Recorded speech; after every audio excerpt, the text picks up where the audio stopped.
After Caitlin Clark revealed she was leaving America, the WNBA went completely insane.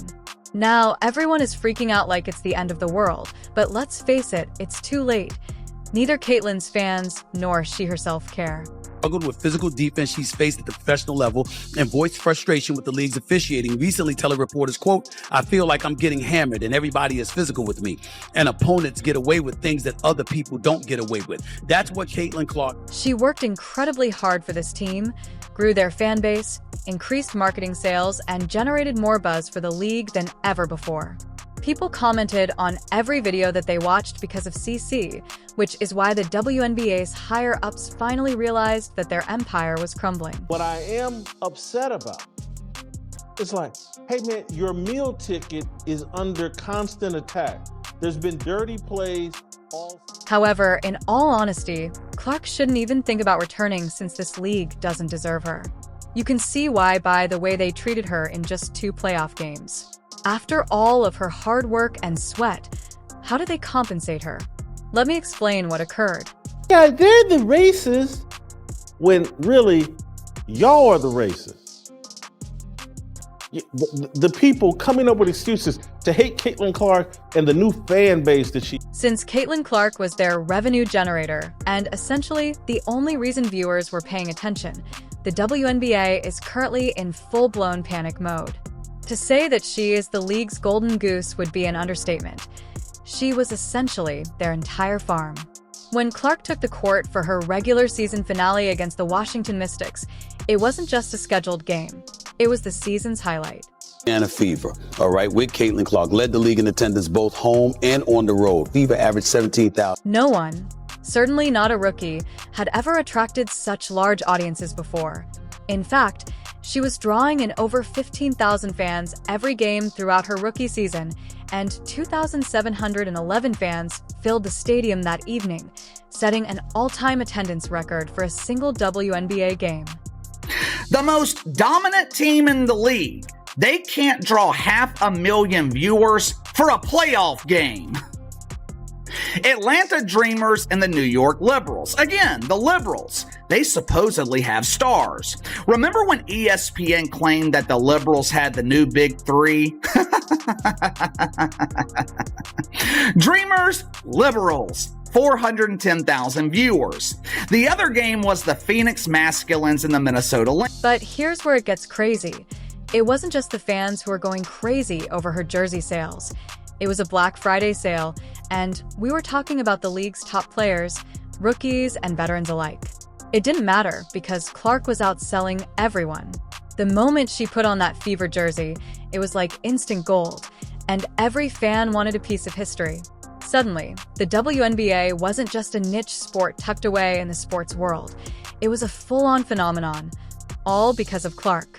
But if you're not delivering the product and you're not making the revenue and you're not, giving people the entertainment that they want, then you're not going to make any money and your league is going to...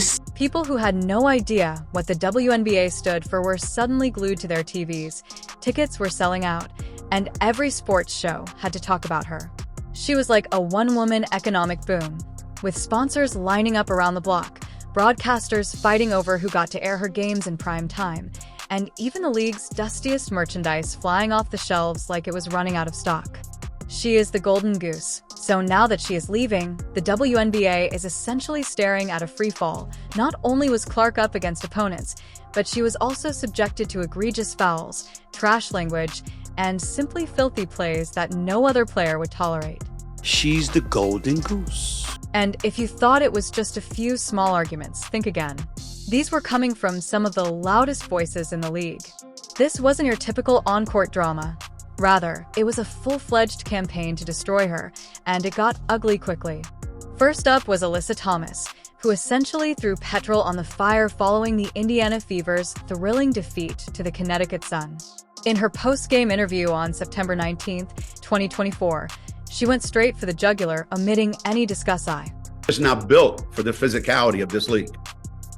and she's not quick enough to get away from the physicality. She went to great lengths to accuse Clark and her supporters of racial bigotry, claiming that the only reason Clark was receiving so much attention was because she is a white athlete succeeding in a sport that is dominated by black athletes. Wrong team.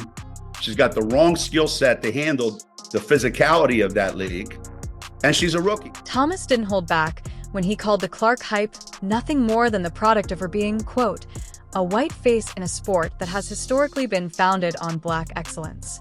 Yes, she did say that, and it caused a great commotion. The nonsense. I think in my 11-year career, I've never experienced the racial comments from the Indiana Fever fan base.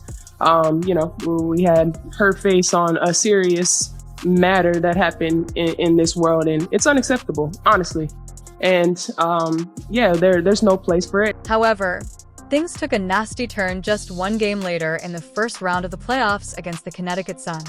If you thought it ended with trash language, you're mistaken. It went directly to something far worse. Clark was ablaze, dazzling the scoreboard by the third quarter with 26 points when during a quick break in the fourth quarter, Carrington made the decision to practically take matters into her own hands. Throughout the game, Carrington had been breathing down Clark's neck, which made her. And this woman swats at the basketball and somehow decides to turn her hand down and her fingernails and jab them right into the eye of Caitlin Clark. No foul call. No refs stopping the game to go, is this a flagrant?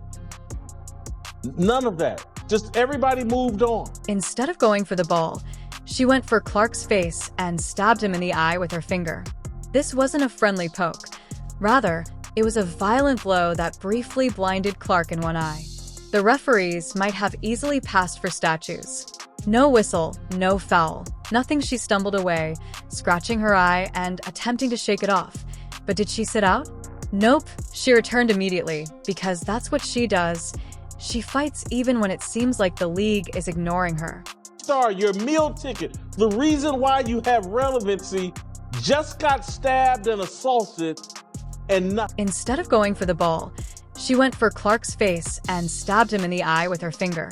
This wasn't a friendly poke. Rather, it was a violent blow that briefly blinded Clark in one eye. The referees might have easily passed for statues. No whistle, no foul, nothing. She stumbled away, scratching her eye and attempting to shake it off. But did she sit out? Nope, she returned immediately, because that's what she does. She fights even when it seems like the league is ignoring her. What I am upset about is like, hey man, your meal ticket is under constant attack. There's been dirty plays all season. And as all of this was happening on the court, Clark was being verbally attacked by those who ought to have been discussing her incredible rookie campaign.